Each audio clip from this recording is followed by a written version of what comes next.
we're not talking about adult, like your adult brain and your adult ability to rationalize it. We're talking about the child version of you that felt sad and neglected and unimportant, and overlooked and, neglected or not cared for. We're speaking to that version of you, not the adult rational version, because it's that child version of you that's still hurting and still repeating some of it's the child version of you that developed these maladaptive ways of surviving because you had to, the situation warranted that. And now you're repeating that into your adult life. And it has these consequences now.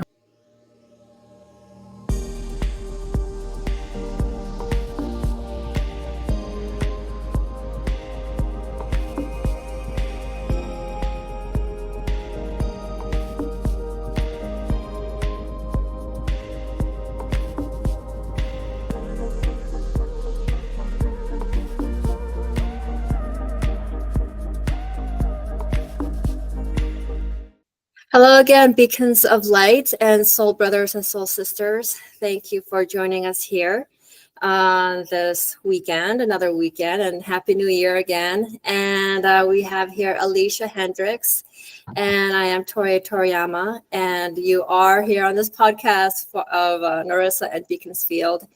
And thank you again for everything, your support. And and here where we talk about entrepreneurs and starseed and old souls who have gone through their spiritual journey and sharing their higher mind thinking, feeling, and doing, and presenting that to the world, and see hopefully that what Alisha has here to present will be able to be beneficial for you in your spiritual growth and journey in life. And so welcome again, Alisha.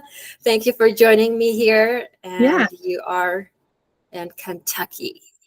I am. So, and here I am in Colorado. I am. I've grew up in Kentucky. I've been home for the last few weeks and just kind of hanging out with my family. We have ice and a lot of snow currently. So housebound, which is fun. And just so you also, the audience, is it okay to share with you're in Colorado actually? Yeah. So sweet, because I live in Colorado currently. I've been out in Colorado for the last 10 years. But since I opened up my private practice 3 years ago, I take big chunks of time, 6 or 8 weeks, and I come home and hang out with my mom. I have a niece and a nephew who are little that I want to be present for as much as I can. And so I come home and I do activities with them, try to be home around their birthdays. Aspen has a yard here. We can't afford a yard in Colorado, so she's got a yard here, and a couple dogs to play with. So it kind of gives me a little bit of a break, helps me to reset a little bit. Oh, that's sweet. So it's like most of your family there, or are they scattered different parts of the U.S.? No, I am the first person to leave home in at least the last 4, 5, maybe 6 generations. Wow. Yeah, my mom's side of the family grew up in like Eastern Kentucky, small town. And she's about an hour and a half from them. So she was the first to move an hour and a half away, and I'm the first to leave the state. And then my dad's family, they are all in Ohio, so not far either, but yeah. Okay. So then when it comes to your field of work as a therapist, are you in the line of generation of doing that, or you're like out of the box, out of the traditional field as well? I'd say I'm probably box adjacent. My mom is a nurse. She's been a nurse for 30 years. So that helping healing role, I'm definitely kind of in that line of work, but I knew from a very early age that nursing was not for me. I'm not cut out for it. And then my dad has worked in hospital settings as well. So lots of hospital work. I just went over here with my helping role because Oh, hospitals are not my jam. that's really cool. I mean, you have known that you felt like that nursing or being in that field is not for you, but you have a, how long have you been doing your work in that field as a therapist? I graduated from grad school in 2016. Um, and part of that process, you spend 2 years pre-licensed, you're supervised. So I became fully licensed in 2018, and I've been practicing ever since in a variety of roles. When I first started, I was doing home-based and um, outpatient therapy with a nonprofit in Denver. That was very hard work. That was very, very hard work. And part of the reason, it's also part of what got me into the trauma work to begin with. Um, from there, I spent a little bit of time on Buckley Air Force Base as a military family and life counselor. Um, and then went to a group practice um, for a year or so. And after that, I opened up my own practice. And that's where you're able to travel and take also clients online, and that's really cool. Yeah, if I didn't have a four-legged child, I would probably hop a plane to Hawaii and like do some sessions on the beach and spend a little time in Europe and do some sessions from there. So the flexibility is really what I love. So did you always have that in your passion to go in that direction since you were younger, like how you knew that being a nurse was not your field, your taste Yeah, of? I would say so. I think that for me, there has always been that empathy that has kind of come secondhand. I've always been particularly intuitive and just kind of connected to the people around me. When I was younger, that was really hard because not only was I very sensitive, but nobody ever taught me how to differentiate between, am I picking up on somebody else's feelings and emotions, or are these my feelings and emotions? And so I always felt very overwhelmed and just like emotionally charged. So that's gotten easier over time. I'm a little bit better at separating the two. Um, but sometimes old habits die hard. So Yeah, I know what you mean. Like, I was remembering when I was mentally walking that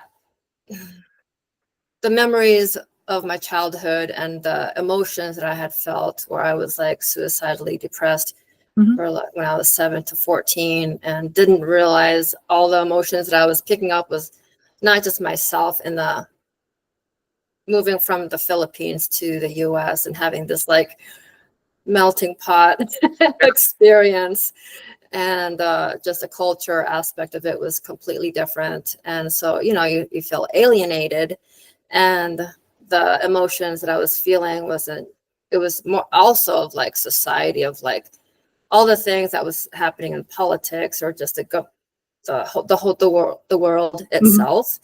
And I know like that feeling when it comes to being empathic and being intuitive of receiving that type of energy and not knowing how to have that line or boundary, drawing it where it's your own versus the world. It can feel like a burdensome, like it's your whole responsibility yeah, to take care of the whole world. yeah.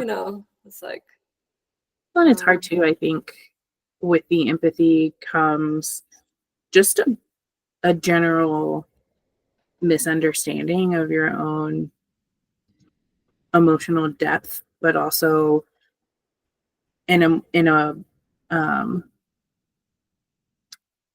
in a more simple way, like just a lack of understanding of your own emotional capacity. and then you throw the fact that you're picking up on everybody else's stuff. Yeah, it can all feel very overwhelming a lot of the time before you understand what it is that's going on for you. So what one point in your life did you feel as if you needed to finally launch into the direction of being a therapist, realizing that that's actually your calling and the passion you wanted to lean on versus other creative homeopathic areas of life of how to implement that into one's life and others? It honestly probably wasn't until I would say the very earliest, like freshman year of high school. I took an elective that was, kind of psychology adjacent, and really enjoyed it. And then in grad, I had decided that I was going to minor in psychology for my undergrad. But the more classes I took, the more I was like, this is a lot. A lot of it just felt like me. And so, I mean, I would say it wasn't until my undergrad where that really took off. And I became more devoted to the idea. When I was in high school in freshman year, junior year, I took that Myers-Briggs test. Yep. And then it like really fit into the it lists different careers that you can pick. Yep. And psychology was really resonating versus teacher, even though I did lean in that direction in my 20s and helping people there. But yeah, and the arts and anyways. So when you were studying and as an undergraduate, you said that your foundation was more apparent of how to build it. Yeah. I think I've spent, because of the empathy piece, and I think for me personally, the aspect that kind of comes the closest with my empathy stem is an ability to, or a prioritization of other people's needs over my own, which is not healthy. I have learned over time, it is not self-sacrificing. It is maladaptive. But just, I think psychology is the field where I had the most ease. School was never easy. I wasn't diagnosed with ADHD until I was in my 30s, which is very common for women of color and especially women in general. So school was hard. School was very hard for me. And there's a lot of shame associated with my school performance and a lot of heaviness and regret. And I wish somebody would have just kind of snatched me out of it and would have been like, hey, you don't have to take that AP class if you don't want to take that AP class. It's fine. But I put so much pressure on myself. And I can honestly say I tried as hard as I could and felt defeated over and over and over again. And with my psychology courses, it never felt like that. Grad school was hard in the workload and concepts and things along those lines, but as far as the content, that was probably the easiest 2 years of my life, because everything just kind of, except for statistics, I'm not statistic minded, so statistics was hard, but other aspects of it, just like I said, they just made sense to my brain. Yeah, that's really beautiful of how you present that of discovering yourself throughout the high school years and the college years, of the differences of the learning aspect of it. Because like with people with ADHD, based on other friends who also have that diagnosed label, it's like it helps me see that, oh, I have it too. Mhm. But anyway, so when it comes to your field of work, and do you relate often with your clients with what their trauma or what they're dealing with, and how to balance out their life? Yeah, I would say I try. Um, so my area of focus is in trauma. So I see a lot of overlapping anxiety and depression, but a lot of chronic PTSD or complex PTSD. And some of my clients have had this is where, like, at times some of the words kind of like fail me, because it never really feels like there's a word that fully encompasses um, the trauma other than trauma. Um, but some of my clients have had very egregious upbringings. And, I think that if you take the time to listen, there's always something that you can find that connects you between yourself and another person. But I do try to let my clients see me as a person as well.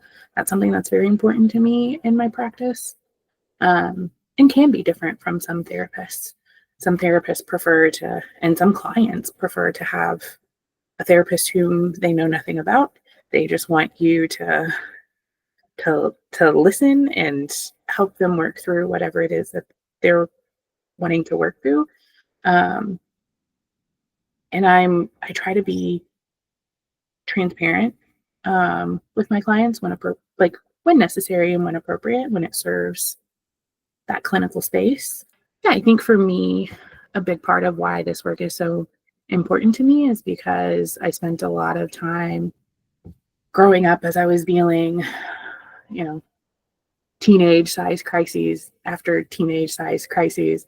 Um, I felt very alone growing up, and I really try to create a space for clients where, um, as I say, like, I want you to have somebody to sit in the shit with you, um, and to essentially know, like, they don't have to walk through the darkest parts of their life by themselves. That there is somebody that will, um, just kind of come alongside of them and keep them company as they try to process and make sense of and learn and grow through the challenges that they've experienced. When you were going through high school and discovering yourself, did you also feel a sense of, not just because a lot of us feel lost and not part of this world, did you feel as if you had some kind of guidance and like celestial team that is guiding you through life in the direction of your calling? Yeah, I grew up in the church. Church was always my choice, so I think that makes it feel different when you're, you know, a teenager who's not bitter and resentful because their parents are dragging you. Um, Church was always my choice, and that was a big point of community for me. Um, so back home, I went to the same non-denominational church that I started going to in middle school and all the way up through high school. I volunteered with them when I was in undergrad, um, and led a small group. So I I wouldn't say that I've always felt planted in my faith, um, because, like I said, there are times where I get very overwhelmed, and I also have never been taught. It's never been part of the language in the churches that I've gone to that, you are not to question God. Like, God doesn't give you more than you can handle. Just shut up and deal with it. Um, I've always been taught to take my burdens and my grievances to God and ask why. And in those moments, like, draw nearer to him. And so I would say church is always sort of that grounding factor for me. And a big place of community as well. What point, like, in your life that you, so backtracking to your childhood and experiencing that community, upbringing in a church environment, were you able to carry that same friendships that you had in the high school growing up and carry it into your life right now? Because I know you had mentioned you have one really close friend, and Yeah. Yeah, I mean, the people that I was in youth group with and hung out with on Sundays and were in my math class, like, I also went to school with the same people, and so there was a lot of overlap um there, which I personally really enjoy. It never felt like my worlds were two separate worlds. My church friends knew my friends who didn't go to church. um, and, my house was always kind of that center gathering point. And so, I have, especially in high school, like, I have a friend who's Gujarati Indian and obviously not Christian. But, I have a friend who's half Irani and a friend who doesn't go to church. And so it always felt like a good balance for me. I never felt, ostracized from one group, or they didn't want to know this other group, because, like I said, we were all taking the same classes or hanging out on the weekends together. yeah, I love that. There are some people that don't have that kind of relationships, and, or I guess more than some, because especially if they're traveling and moving around a lot, as a like a military child like myself. Yeah. Up until I was in high school in South Carolina, where we were there for 6 years, and even that angle of the community of going to church was really different with Mm-hmm. the environment with my friends, because they had different religions that they were in. And at that time, I didn't even know non-denominational existed. Yeah. Until, like, I got out. As being somebody who is intuitive and following that gut feeling and connection with God and your celestial helpers, is there, like, any specific angel that has assisted you through life that is that messenger from God that helps you go through and the steps that you need to take and follow through, like they've given you hindsights of the glimpses of the future, and not really having the end, like in between details, but the end goal? Mm-hmm. Was there, like, a time in your path to where you're at now that you had questioned your calling, and then realized throughout the years, as God provided you the path, that actually aligned and everything was actually that foundation as each chapter that you went through? If that makes sense. I definitely think, like, I mean, there have definitely been times in my career where the burnout has been high. Um, the I mean, just the emotional load that you carry on a regular basis um, can be really challenging to navigate. And, like I mentioned before, like, I am somebody who I kind of get stuck in this cycle of, like, I just want to help. I just want to do whatever I can to help people to feel better. And sometimes I get farther ahead of myself and I need to, pump the brakes and just realize like you are helping by listening and supporting and validating. Like that's a huge part of the work.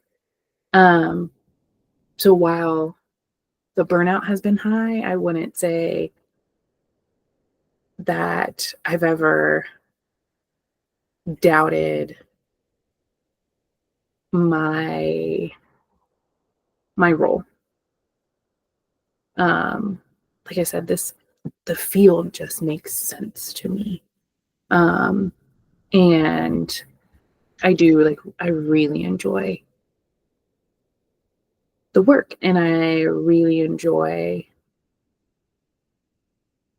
the privilege that it is to sit with somebody and earn that ability to hear their stories. Yeah, having a strong connection with the client or whoever you're connecting with, whether it's in your therapy session or outside of that. A lot of people don't feel that connection. And so in listening to you, I can really see that your inner world, you're able to discover yourself more at a younger age, like some people who don't touch into that because of other distractions and addictions and whatnot that have blocked them from seeing their inner self, their being, of how they react to the world, and not realize that there's a different way of that coping mechanism to associate with others, and that security in yourself. That as it's beautiful to hear your story, because it's like you can tell that when a person lacks that security, it's more of like they draw their attention to some other field to not realize that the security is within, and with the source and with God. And if they don't have that, it's like they don't understand, like, well, I am spiritual, but then they're not really walking it with you. I can just having these images that pop in my mind while you're speaking, it seems as if you've really carried that through your life, of that foundation of growth, of growing in God, and having that transparency with others and connection to be able to have that bridge with your clients to help them where they're at based on the path you've gone through. It's like they don't know themselves, or they're discovering, or they're just learning how to wake up and discover other aspects of themselves, layers and different levels of faith and different levels of, following what they believe in life, that mindset, the mindset of knowing that you can go through life and know that you have these celestial higher assistants to guide you and direct you, versus being alone and thinking that everything you're alone in this world, and think that you have to do everything by yourself. Right. And, what do you think when it comes to people who feel disconnected from this world? Is that lack of insecurity or knowing of oneself in relation to the source, to God? I think with my field, I would say it's a little bit more complicated than that, because I do think that there are so many aspects that keep us, like aspects outside of ourselves, that keep us from our ability to know ourselves. I wouldn't say that there was a lot of pressure put on me as a kid in terms of how I performed at school, or the classes that I took. My mom didn't care. But I wanted to make things easy for her and, achieve so that she didn't have to worry about me. I couldn't articulate that then, but there was a lot of striving for unnecessarily for perfection. But I do, like I said, I do think there are a lot of aspects that keep us um, not only from being in relationship with other people, but also keep us from knowing ourselves. What's like the percentage of you feel as if people are transparent? Like I said, it is a privilege to sit with my clients in a space and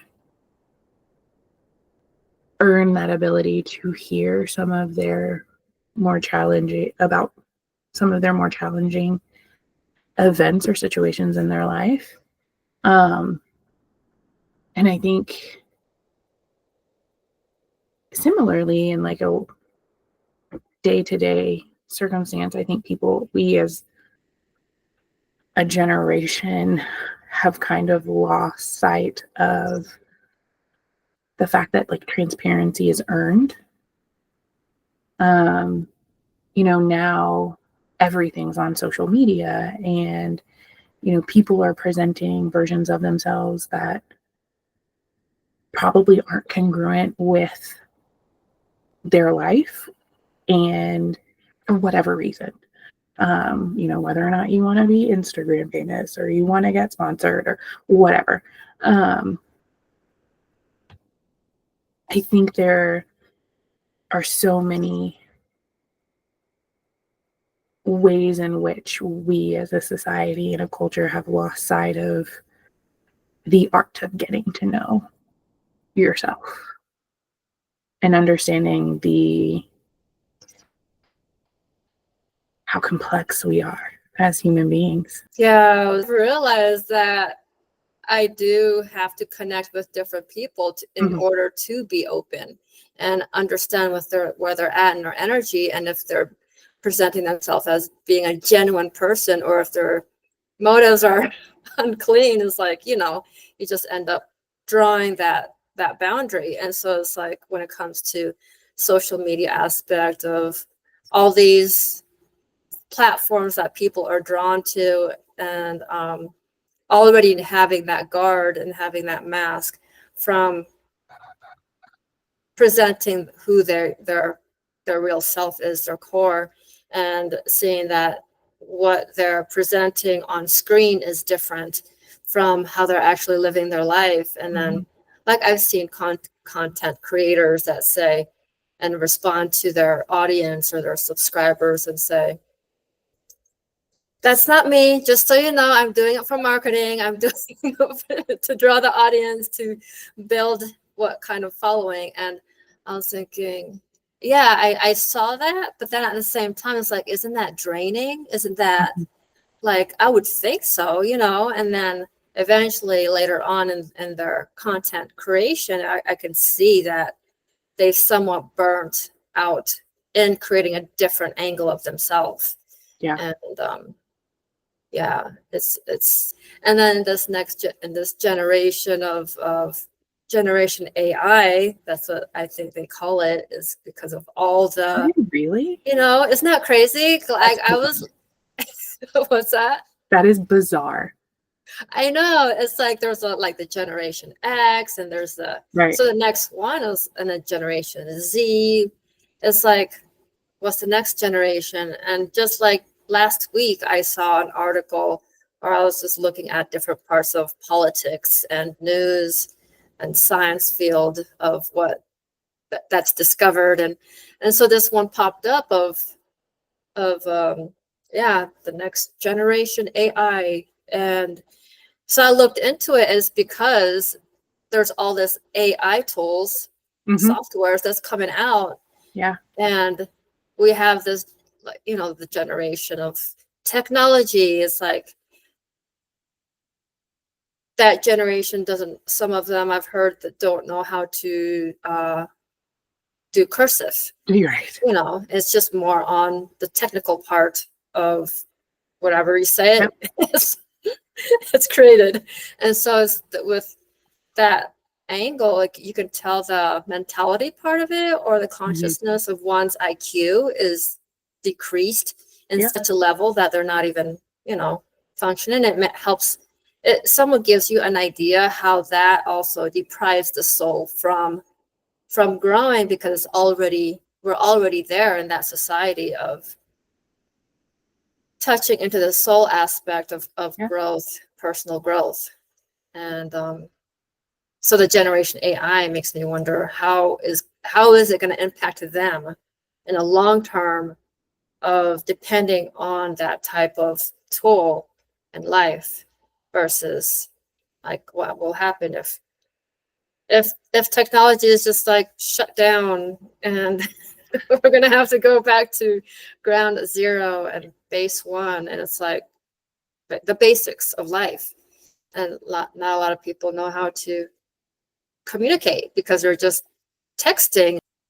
It's such a weird time in history, just in terms of like, I think the tension that is present, because you do have these not so old generations that are very, very progressive and very forward thinking and very, pro rights and, huge advocates for marginalized populations, and younger generations that, can't write, um, and can't write because all they've ever done is text or type on a computer. Um, and there's a lot of like societal tension, I think, especially coming into this new administration. But like, there, it's almost like we're stuck between the space of like progression, um, and over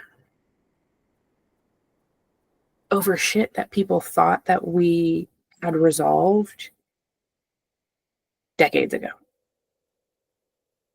like racism. Like we thought like society wants to sit here and say like our culture is not racist, um,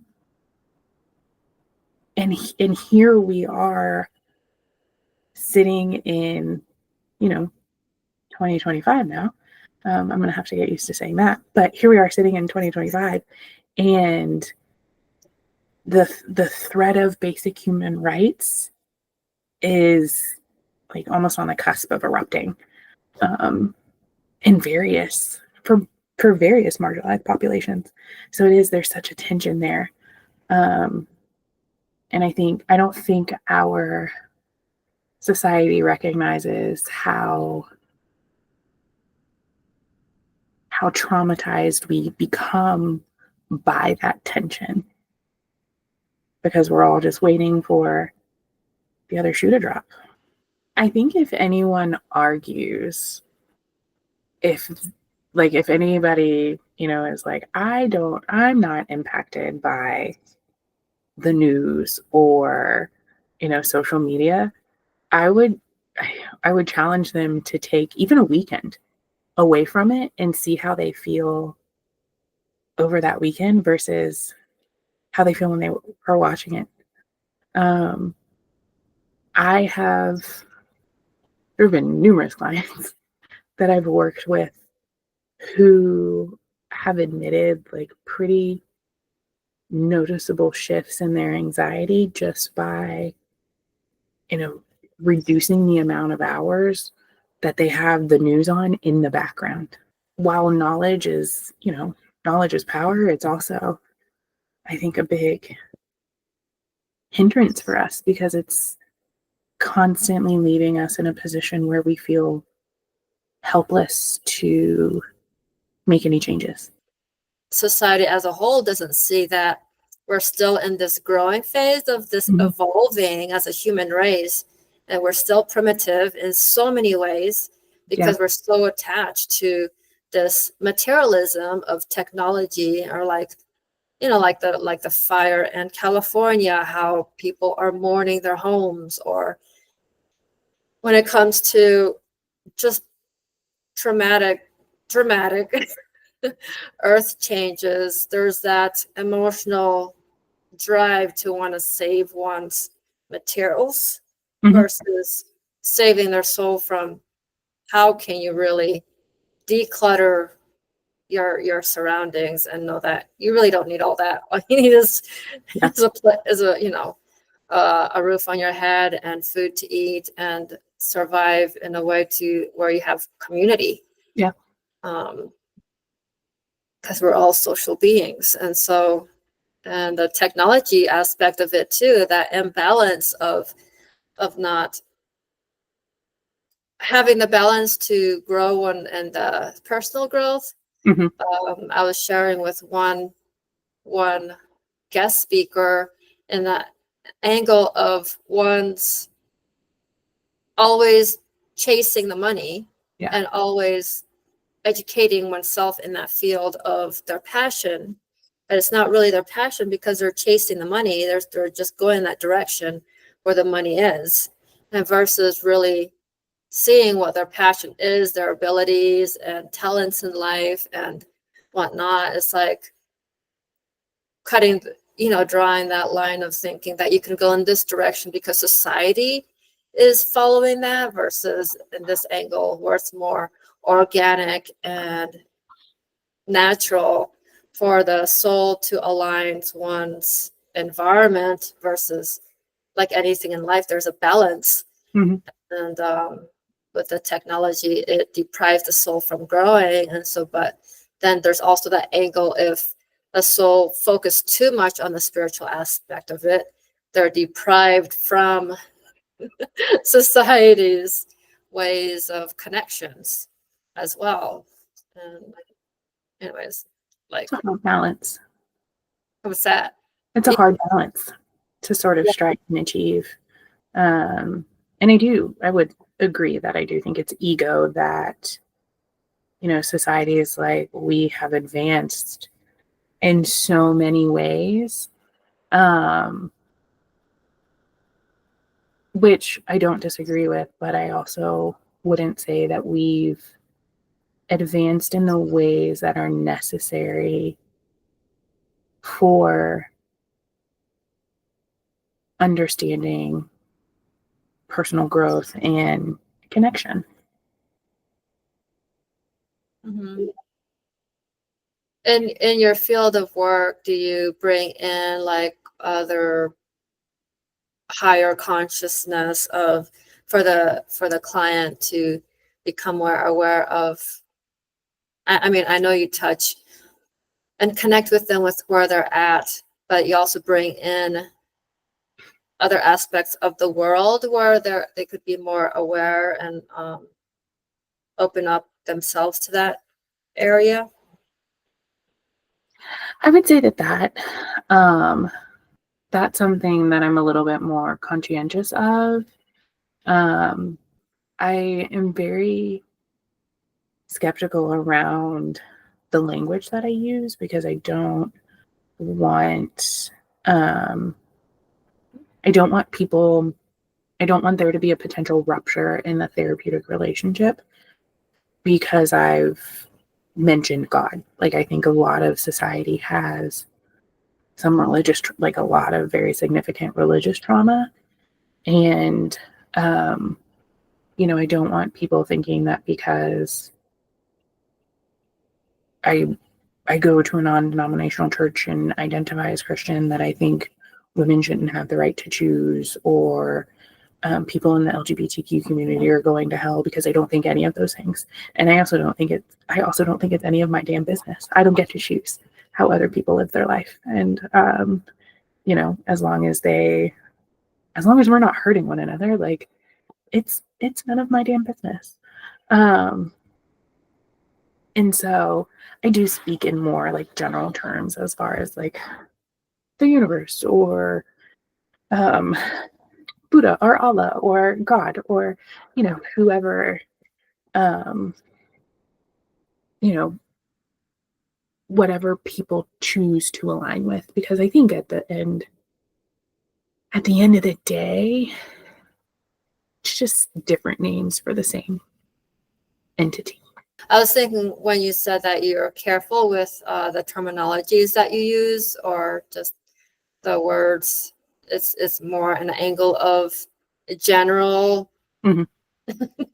angle to not, like you said, because of when people say that truth will set you free, you know, there's also, if truth is given too much, it's going to damage a person. Yeah. If they're not ready. It's like, Mhm. because we're all in different stages in life, and like you said, we can't judge them with where they're at, and it's not Right. our place to judge. And it's really strong in scripture how it says that it's God alone that has that angle of seeing everybody with where everybody is at. And just because a person is gay, or a person is an atheist, or has that experience, a different angle of who God is, doesn't mean that this angle, God doesn't exist, Mhm. you know. So so do you, in your clients, in your field with them, do you also like, have you had that type of relationship with your clients to bring them into the home environment and the community? Do you like connect with them and say, hey, like, do they ever join you in some kind of event and you guys are actually just mutually friends Mhm. versus client and therapist?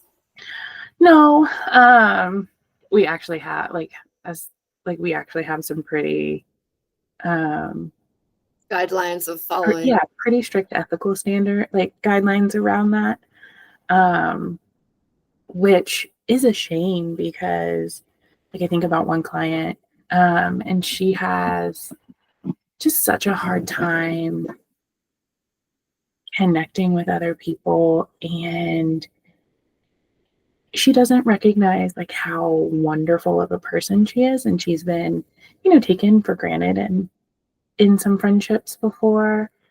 And it's instances like that where it's like, oh, I just want to show people like how they deserve to be treated um in friendships. And um because I do think I like I can think of numerous clients off the top of my head that I've had like that either have presently or have had in the past where I'm like, yeah, we could totally be friends outside of this setting.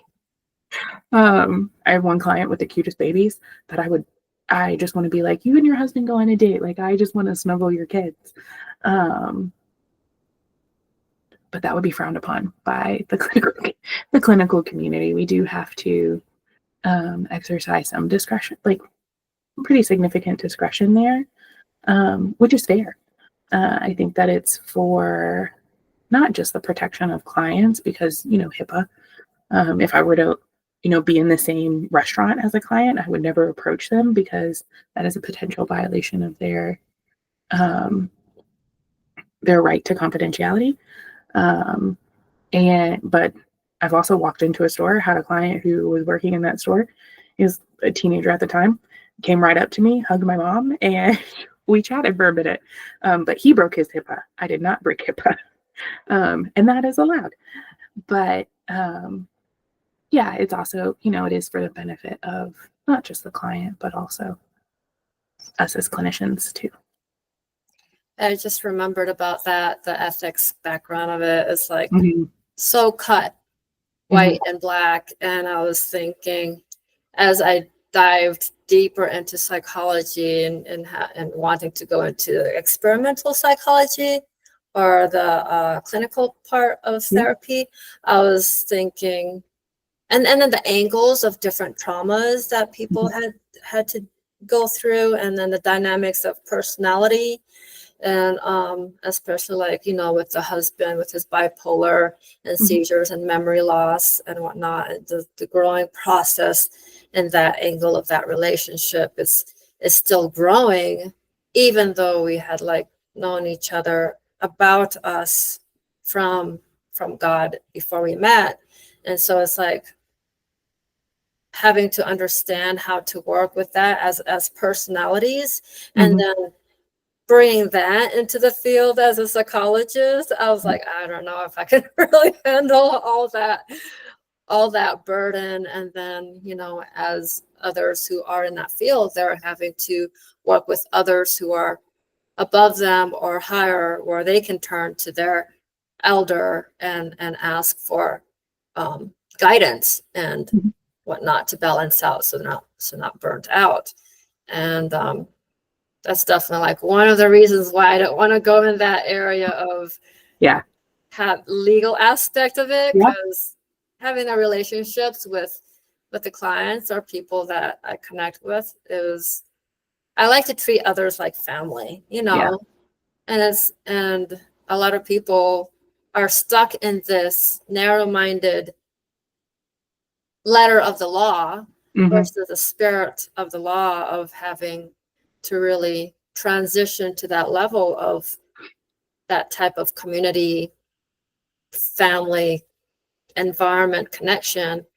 They're like uptight most of the time, or so professional in their ways that you don't get to see that other side of them. And they're locked up in that field for so many years. They think because they're specialized in that area, they don't realize they've closed parts of their being of how to connect with the whole. I will say, I think I've, at least found my balance there, because I'm the same way. I grew up in the South. I love, I'm multiracial, like the whole, my mom's side of the family is, just very warm and welcoming. And, a lot of times within Black culture, it's like even when we don't like you, we love you and everybody's welcome. And so that mindset of like, you can knock the first time you show up at my house, but every time after that, just like walk right in, because everybody is family. And that was definitely a hard sort of balance for me to figure out how to navigate, for myself personally. But I think I've struck a good balance. It works for the clients that I have. And when it hasn't worked for other clients, it has resulted in, termination of that therapeutic relationship. And that's fine. I tell people all the time, therapists are not one size fits all. You should be shopping around. Because if you're not clicking with your therapist and who they are and how, if that interaction doesn't feel comfortable, or at least somewhat comfortable from the get-go, it's just going to negatively impact the progress that you want to make in that setting. Yeah, when it comes to that relationship and then where the contract with that soul breaks, and then you have that feeling of loss, of you go through like these different transitions of like, did I fail or did I succeed in what I needed to accomplish in that moment, in that chapter for that individual. And and it's also beautiful too that you said knock at the door, but other times just come on right in, because a lot of people in this world, they will lock their door. They won't even peek through that hole, and they won't even answer if it's the cops. I mean, don't get me wrong, I am locking my door in Denver. Oh yes 100%. But here, like, probably not. I'm probably going to forget, and I wouldn't think twice about it. There's that God's protection too, because it's like if you're within that sacred protection, wherever you go in life, you'll be protected, and God will protect you no matter what circumstances, as long as you're within the alignment of the time frame of that protection, you'll be protected. And I was thinking about the husband when I moved in with him, and I realized all the windows were unlocked, and the doors were the only ones that were locked. And I was like trying to figure it out. I was like, I said, all your windows are unlocked. And it was like more like in a second or third month. And he was like, yeah, I always keep them. Like, why lock them? God's always protected me. So I had that mindset of thinking, well, you're definitely abusing God's protection. And like that saying, you can only protect yourself with God's protection so far. Mm-hmm. And so, yeah, because he was even in this ghetto environment community where his mom was afraid to leave him there because he was in a wheelchair at the time and having his own apartment. And within that month, within 2 weeks, maybe even like less than a week, he said he was friends with his neighbors, and they did drugs. And I think that's also a man thing. You know, it is part of the male privilege. Like, you don't have to be hyper vigilant in this society. So I think it's also a man thing. Yeah. And that's a beautiful thing too. As you being a therapist, I know that a lot of like people in that field do their best when to say and how much to say to the client, like when you said of different terminologies that you use or different types of truths about the cosmology of the universe and or the workings of the universe and God. So in your upbringing, at what point in your life did you feel as if you had carried or suppressed some types of, like when it comes to like the ADHD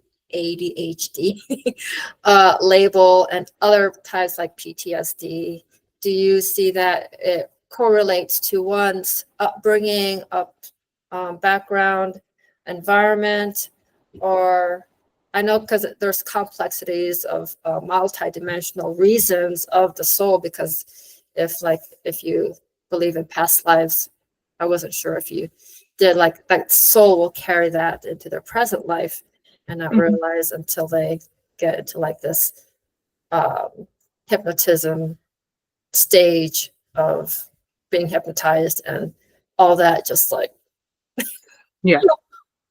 comes out. They realize like, oh, this is why I'm like this because of my connection, and now I know why I'm connected to that person, why I just want to whatever to them, at them. And a lot of people don't think it's because because they haven't been educated in that angle of seeing beyond this life, of how to understand their personally dynamic relationship with another person.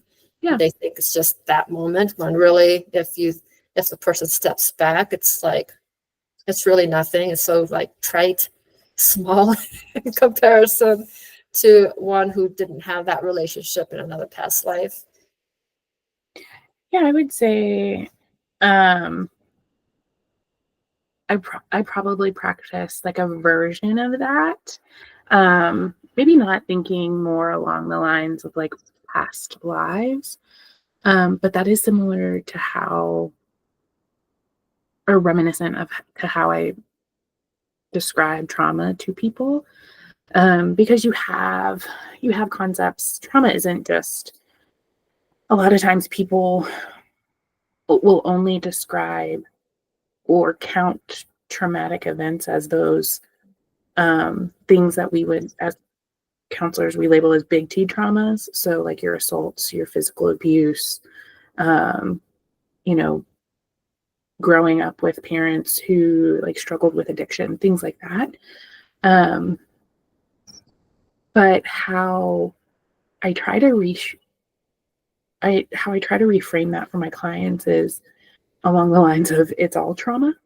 And I define trauma as anything that disrupts the otherwise healthy and regulated functioning of your nervous system. And a lot of times people like to, or don't like to, but they're in the habit of discrediting things that happened to them when they were children. Just something simple like mom not being present and being raised by grandparents, or, a dad being in and out of prison, or, having a sibling who was ill growing up and required a lot more like attention and care. Those things can be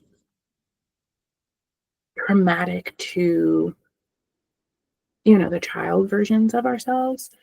And so a lot of times, like when I work with adults are like, well, I mean, say that, you know, if they had a sibling who was ill, well, I know why my sister needed a lot more time and care. Like she was sick and da da da da da. And they sort of rationalize away those emotions that we that they experienced in the time. And I have to kind of take them back to like, we're not talking about adult, like your adult brain and your adult ability to rationalize it. We're talking about the child version of you that felt sad and neglected and unimportant, and overlooked and, neglected or not cared for. We're speaking to that version of you, not the adult rational version, because it's that child version of you that's still hurting and still repeating some of it's the child version of you that developed these maladaptive ways of surviving because you had to, the situation warranted that. And now you're repeating that into your adult life, and it has these consequences now.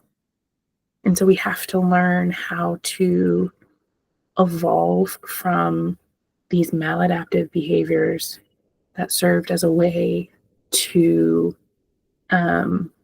protect us and help us survive, pick it apart, figure out what parts are serving us now as adults in our present life,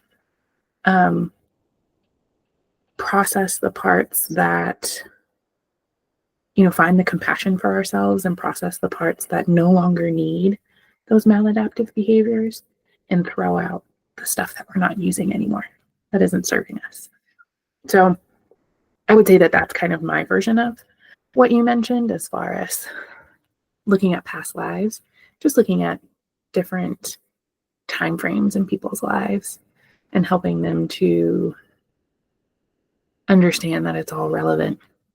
And I was thinking when you're talking about when they're younger, because in psychology, how it has that foundation. The first 5 years, we build that foundation depending on the circumstances, like parents separating, then we carry that into adult life, and how we end up suppressing all those years and not really discover it until in our 30s or 40s. And I was thinking about like angle of cutting ties from people.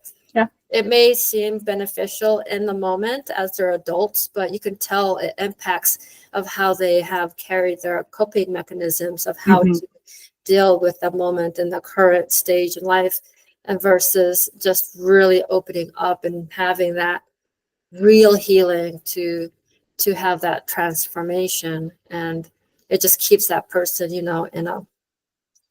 everybody in a box, mainly if they're not open to receiving a different form of connection or continuing the connection when it was cut off when they're younger.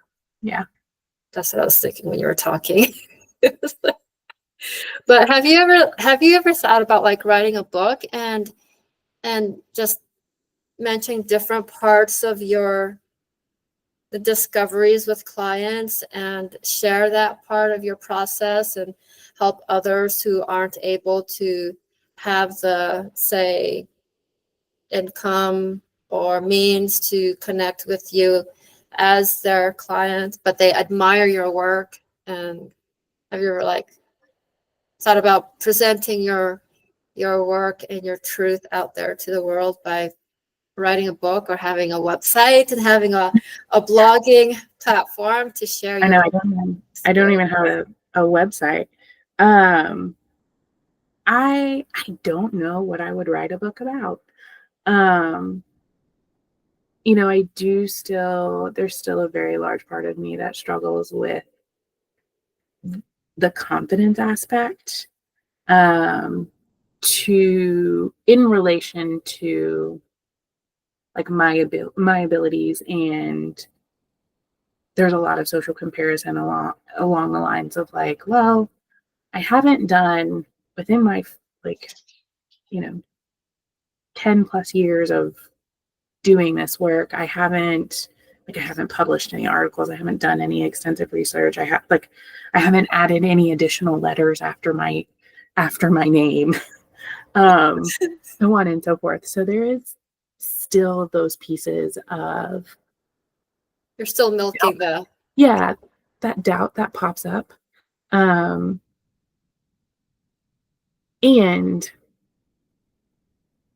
it was part of my intentions for 2025 to kind of challenge that a little bit this year. Add some letters after some more letters after my name. Because I don't think that I'm, the next best thing to sliced bread or by any means. But I do think that what I could potentially provide may help somebody out there. And that would obviously make it worth it. No, I definitely see on TEDx, like having that platform of Would be wild. presenting. You're gonna be the next person up there. I'm gonna see you, and your name pops up. That would be wild. Speaker is, yeah. I seriously do. Like, you could definitely present your work in some format to get your name out there. I mean, like when people say, when people confront them, is because they see their potentials, Mm-hmm. And it's the same thing. Like when I wanted to interview you, I saw this other side of you that you haven't discovered yet. Yeah. Yeah, my therapist says the same thing all the time. I was just thinking too, like you said, this is your second experience or being as a guest speaker on a podcast. Yeah. And so if there's all these networking groups on Facebook, and you can like definitely share your story, and it's like touch other people's, and then they'll start reaching out to you, and you're going to end up being on TEDx. Maybe one day. Or a TV show. I put it out there in the universe. If you also want to put it out there in the universe and it happens one day, like, I wouldn't be mad about it at all. It's hard to imagine at peace, but I do have just like this genuine passion to the word that we would use would be to destigmatize trauma. And I want our culture to understand that trauma is a huge component that keeps us from not only connecting with ourselves, but also from connecting with other people in healthy and amazing ways. But also, like, it's okay to get support around within those areas. And we'd be better off for it. What is your angle of view when it comes to the world and where it's at and the transitioning? Do you feel the energy of the planet and this transitioning of higher consciousness, of going different awakenings of the world in 2025?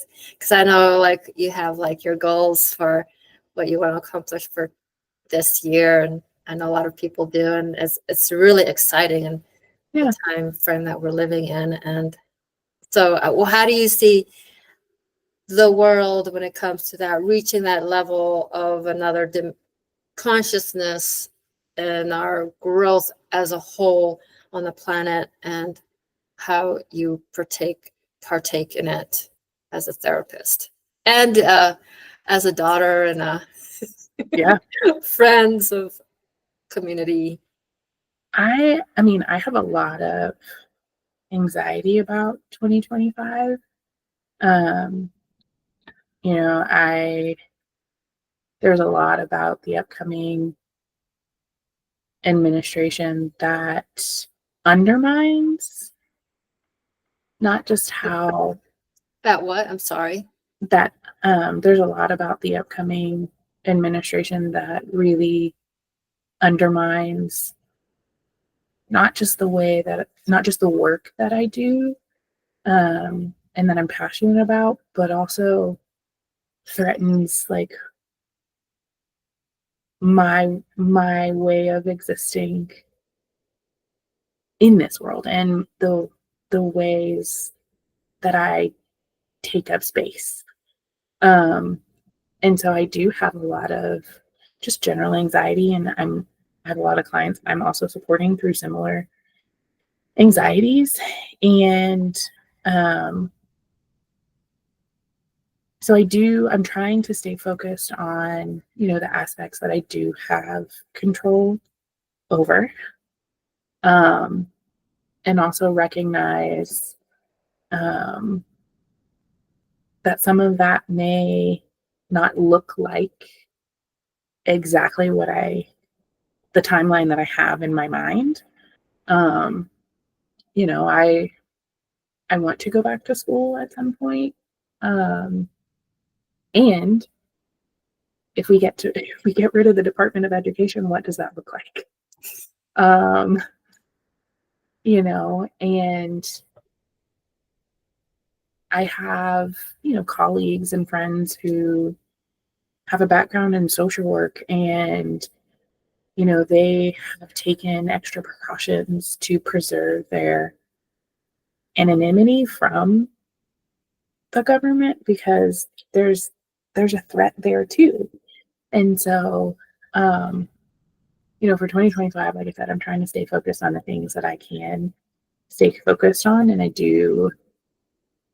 am eager to grow. I'm trying really hard not to get too far ahead, um, because I think just in the very core of my gut, I feel um,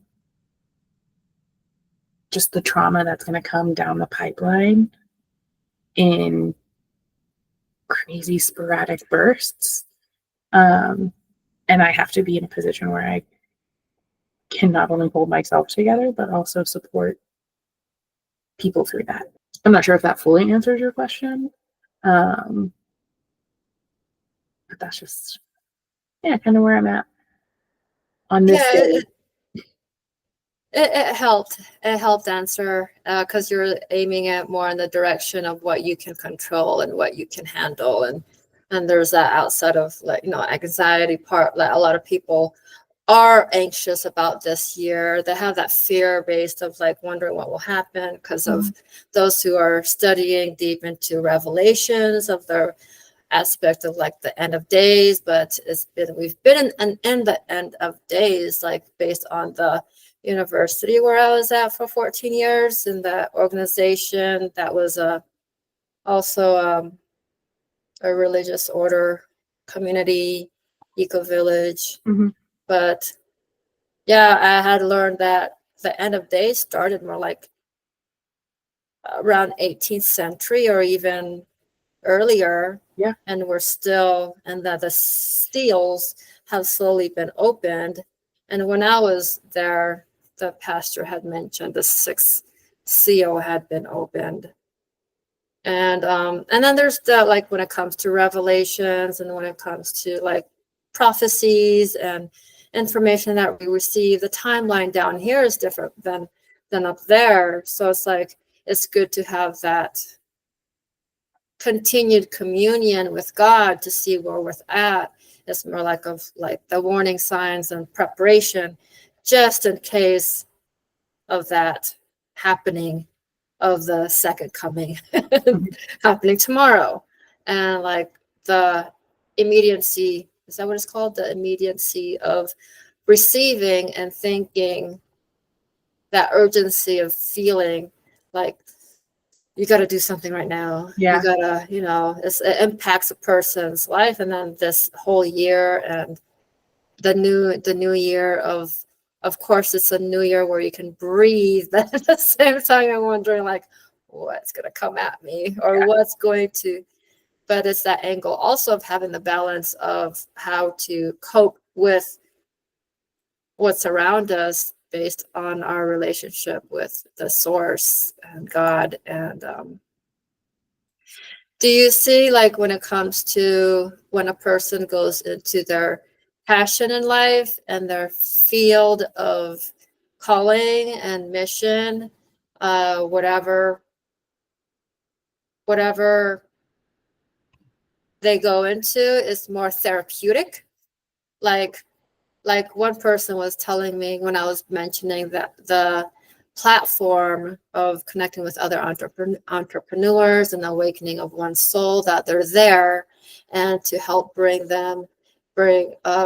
help their voice, spread out to the world and help individuals who are in the dark spot of their life to be able to listen to this type of platform so they can reach the person who had heard what I was doing in this field had mentioned, oh, so it's more like therapeutic for you. And it's like, versus having a counselor. And I said, well, I guess you could say that. I mean, because we're all in any type of connections that we're in, we're all healing in some form or manner of levels in our life. And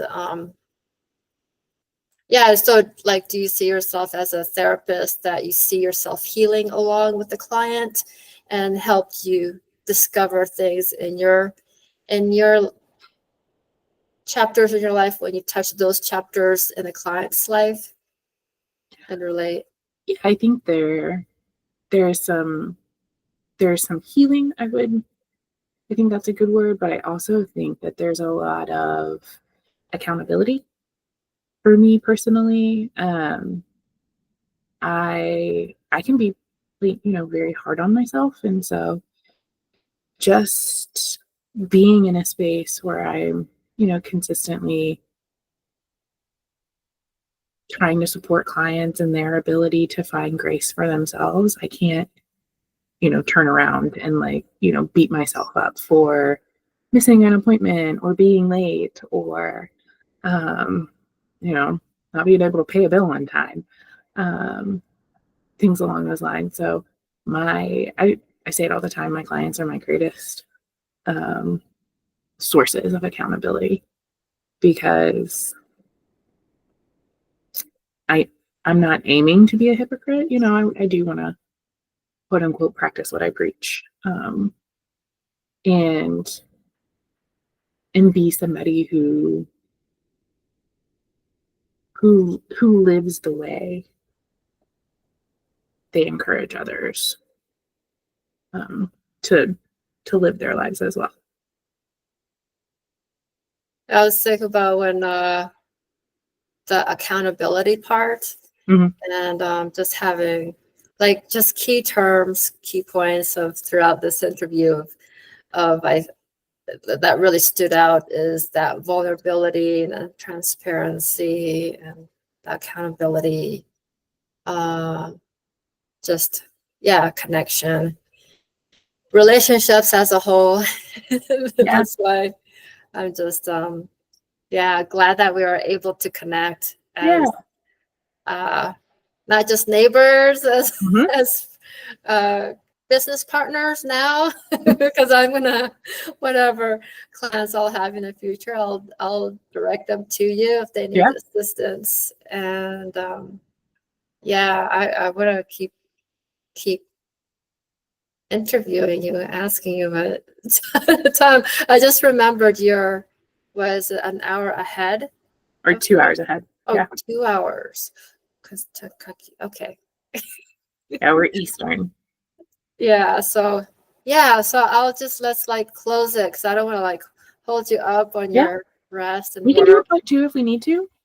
You know what I Oh, mean? that is another thing that I would love to do and follow you, connect with you in the future to do a part 2 of your process, Yeah. and ask you then if you wrote a book.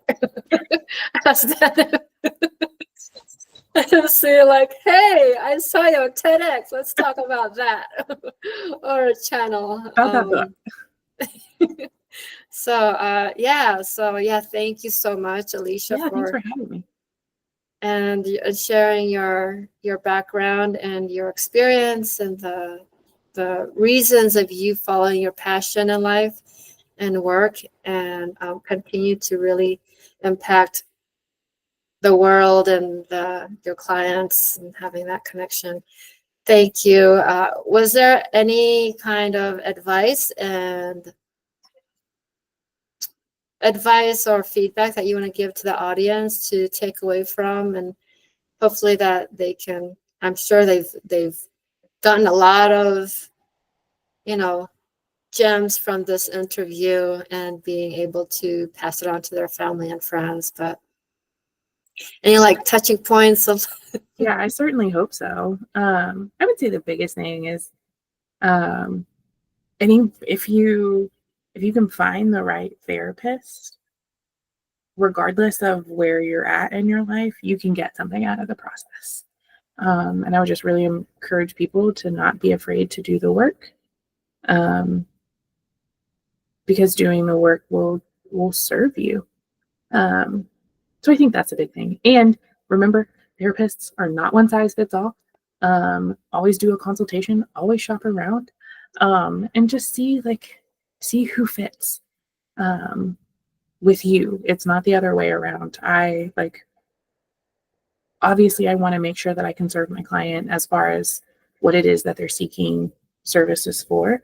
But it's not about whether or not I like the client. It is about whether or not the client likes me, and that should be the first priority. So that people can achieve what they want to in that space. that is beautiful. Just an angle of what the client needs, because it reminds me of Jesus's angle of his purpose and his walk down here, how he presented that he focused on the individual in front of him versus like trying to jam down truth down their throat. Yeah. He works with where they're at, and then he brings that type of bridge with what he's able to break through, where the soul is receptive and caring and going forward, of more of that vulnerability and responsibility and ownership of one's path. So, oh yes. And where would you like platform that your connections, that those who are interested in connecting with you or want to follow your work, what type of connections, platforms that you recommend them, or that you're on? LinkedIn. I have a Psychology Today profile, but that's just to kind of seek out clients. But yeah, I mean, you're more than welcome to post my email address. And I don't know if anybody would actually use it, but yeah, I don't post a whole lot of work things on social media. I just am a singular therapist out here doing private practice things. Okay, so they can find you on Psychology profile. Is that right? Yeah, it's psychologytoday.com. I have a profile in there for clients. They can, seek services. I try to keep it updated as far as like whether or not I'm accepting new clients or if I have a wait list. Other than that, yeah, I don't. And then your email is on that profile. Is that right? Yes. Oh, sweet. So I will get that information from you. Yeah. So then they can actually go on that page and see. Cool. Because I was gonna do the Psychology Today and then your email, but if your email is on that profile, then I'll just leave it. And I can send that to you as well. Okay. Yeah, it should be, but I can only see it from like the administrator side. So I think when you click on the email me part, it just automatically comes to my inbox. And you email from the Psychology Today website. Yeah. Okay. Oh, there's this one question I would love to know. Yeah. How do you see yourself in 5 to 7 years? Because you had mentioned about 7 years, sometime in your life that I see this chapter transition. So how do you see yourself in 7 years from now? Or when you started your business? Let's see, you started I 4 started years ago, 3 years ago. Yeah. years ago. So 4 years from now. Yeah. Um, I am in the process of just kind of like setting myself up to go back to grad school at some point in the future. Like I said, my big passion is destigmatizing trauma. And, I want people to understand that it's not just the big T trauma things that count. So I want to teach at the academic level, um, those trauma courses and help new baby clinicians be just well equipped to enter this field and help them to be prepared for the work that they're going to be doing. Because like I said, trauma, it's all trauma. Um, if you can work with the trauma, you can work with the client.